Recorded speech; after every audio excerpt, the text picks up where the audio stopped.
Howdy. I just saved myself from making a very strange video about auras, magnetospheres, and stuff like that. Hair whorls. It is a video I have been thinking about making since quite some time. And let's just talk about simple things. And I think what I'm gonna read for you has to do something with my Finnish Copper list. There are videos about my microwave experiments and copper, sulfur, and stuff like that. I will put a link below to that. You can check it out if you haven't seen or heard about this. But let's go into the first of two articles. Scientific reports. Open. That's available for everybody. Large regional variability in geomagnetic storm effects in the auroral zone. Yeah, obviously. Or for those who know, these are Finnish people who made that. A digital society is fragile and vulnerable to space-originated electromagnetic disturbances. Yeah, in the first sentence, they tell you that there is electricity in space. Global geomagnetic conditions have been actively monitored since the invention of the magnetometer in 1833. However, regional changes in the magnetic environment have been widely left unstudied because of the sparsity of the observing networks. The Scandinavian Magnetometer Array, SMA, was the densest magnetometer network in history. And it was in operation in Fennoscandia during the International Magnetospheric Study, IMS, in 1976 to 1979. The data has been left mainly unstudied because it was recorded on 35mm films, which are difficult to use for scientific studies. We used the Digimag digitization method to digitize magnetic data from all 32 SMA stations for a geomagnetic storm on 10 to 12 December in 1977. Using these digitized values and modern magnetic data, we found large regional differences up to 2 nanoteslas per kilometer during strong geomagnetic storms. 100 to 200 nanoteslas and 7 nanoteslas per kilometer for major scale Halloween geomagnetic storm. Yeah, there's again, Halloween. Anyway, which correspondent, do you remember when I talked about Halloween that I think that geomagnetically induced currents made stuff glow in peatlands because peatlands are actual batteries in nature? But anyway, which correspond to 400 and 1,400 nanoteslas difference for a typical 200 kilometer station separation, respectively. The average size of substorms is 400 nanoteslas in the auroral zone. We conclude that the sparse magnetometer network can cause an underestimation of the regional magnetic disturbances and their effects. Let's read that again. We conclude that the sparse magnetometer network can cause an underestimation of the regional magnetic disturbances and their effects.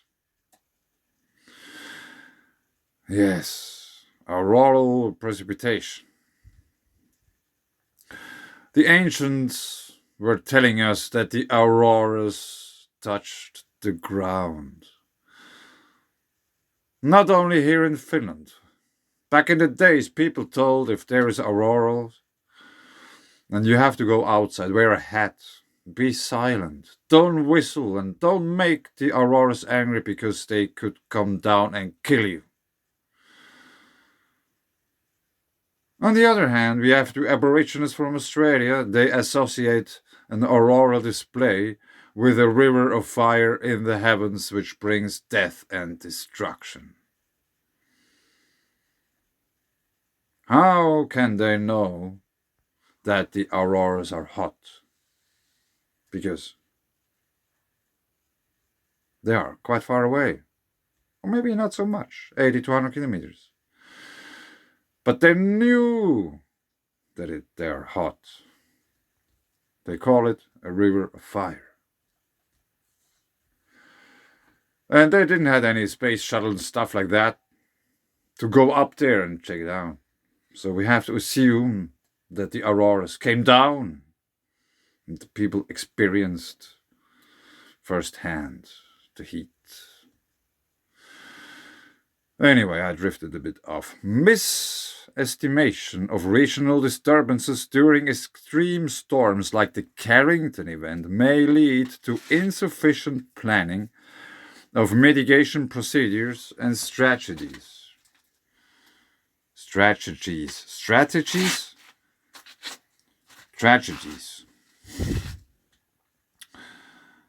Anyway, this is about Finland. And they are talking about how they figured out that different places in Finland they experience different, or the induced currents are rather different. Large magnetic storms cause variations in the thermospheric and ionospheric plasma density and induce currents to the ground, which can cause malfunctions in high-tech systems. Ground-induced currents can be studied by separating the externally and internally driven parts, and thus showing how large portion of the solar-originated energy is used to drive ground-induced currents. Typically, 10 to 25% of the total dissipated energy is dissipating in a form of ground-induced currents. Then we have to remember that Earth's magnetosphere is weakening. So this typically 10 to 25% could rise up to much more. In other words, weaker solar events could have much bigger effects. But anyway, you can read the rest of that. I don't want to make you suffer with my bad reading and reading the whole. It's not that long. There are a few graphs here. You can check them out. Yeah, 1977. Funny.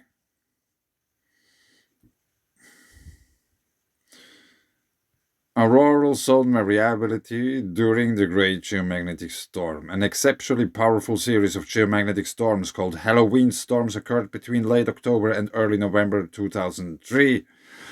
Continuous fast solar wind erupted from coronal holes, and over 80 coronal mass ejections were detected during a 3-week period.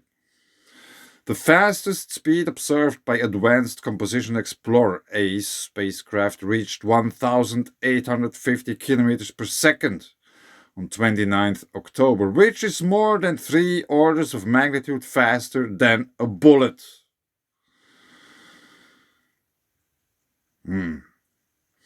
Yeah, that's quite a thing.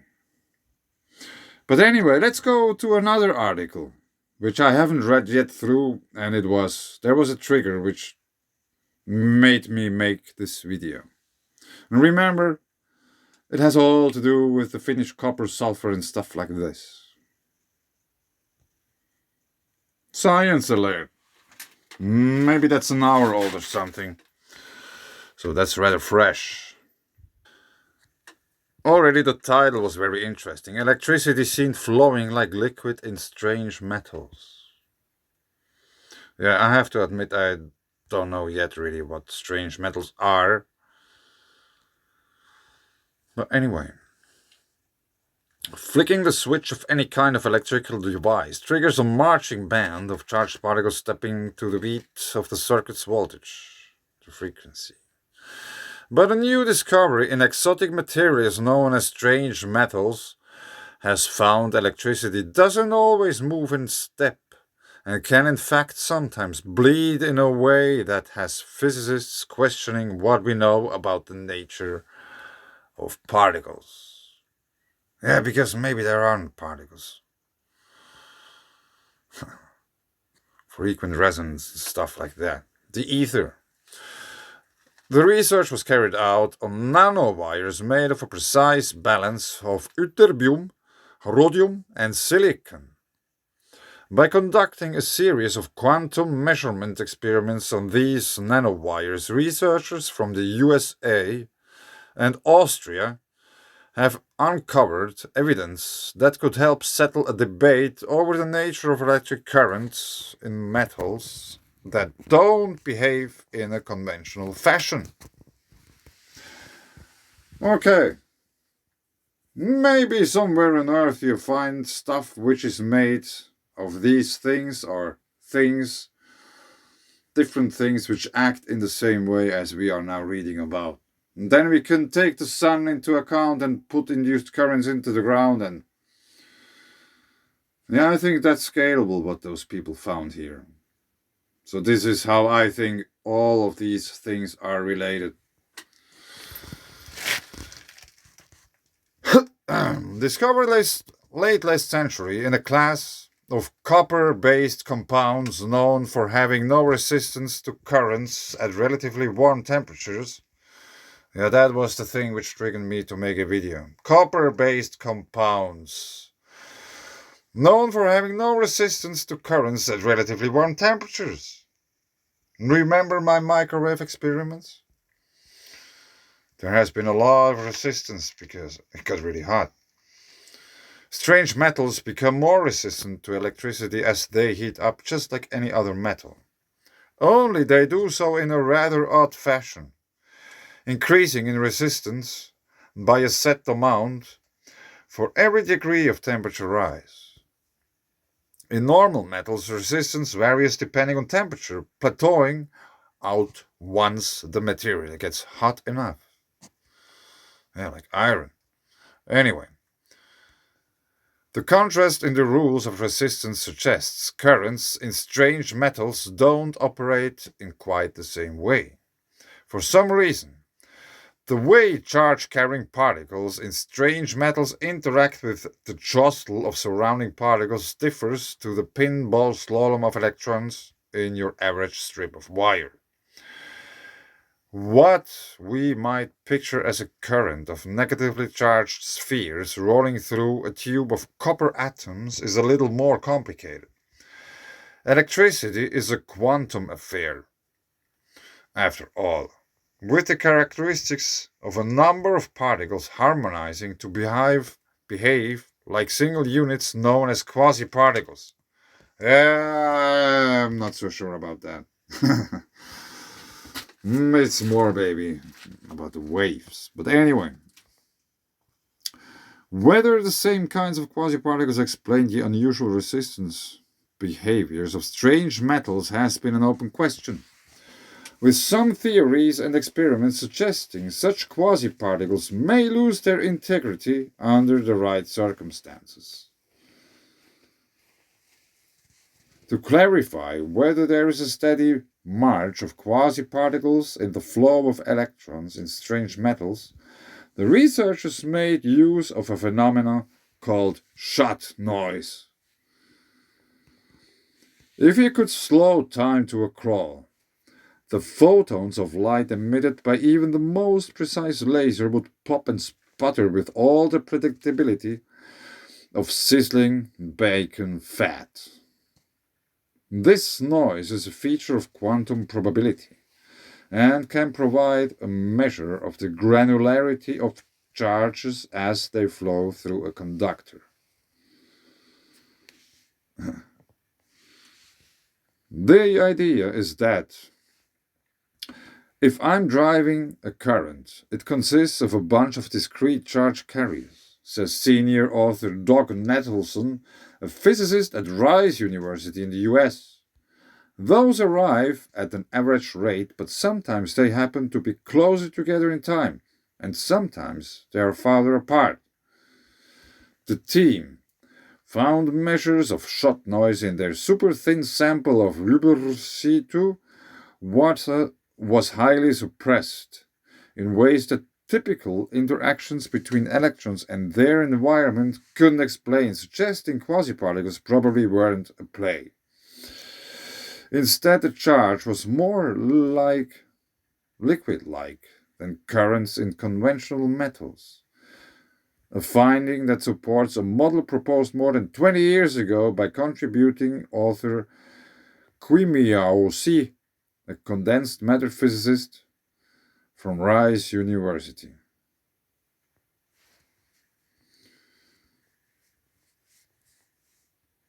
Xi's theory on materials approaching 0-degree temperatures describes the way electrons within select locations no longer share characteristics that would allow them to form quasi-particles.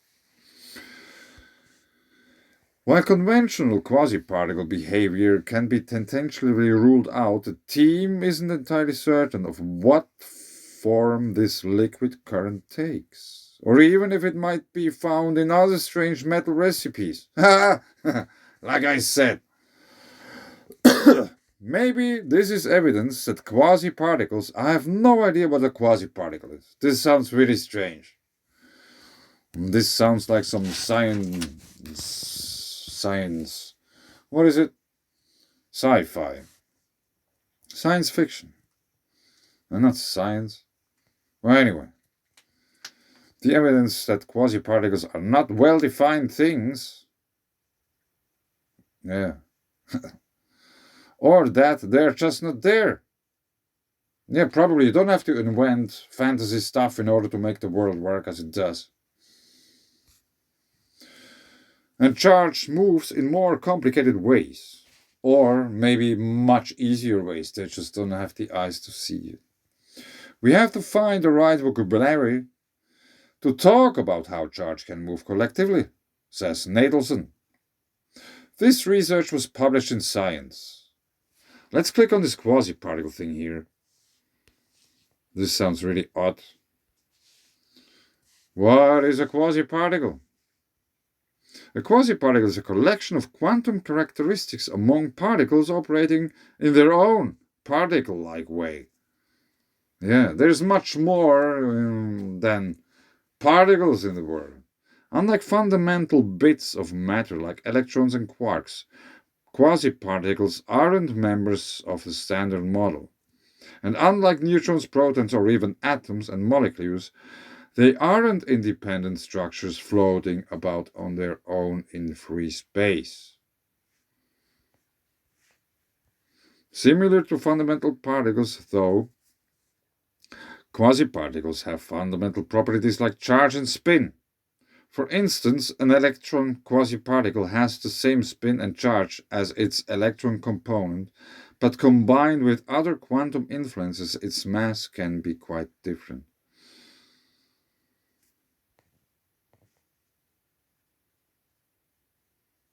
While studying the odd superfluid behavior of liquid helium, Landau made connections with the fluid's activity and the quantum concept, known as dressed particles. Combined with dressed... Yeah, that's really odd. Yeah. But anyway, they are talking about very strange things. And I thought my idea about making a video about auras and magnetospheres and memory and stuff like that, hair wars, would be strange, but obviously professionals use things like quasi-particles. Which, like the word quasi, as far as I know, just means somehow it's not really something. Quasi-particle. There is like, But this sounds interesting. Flowing like a liquid in strange metals. Yeah. Interesting. But anyway. Thanks. Bye.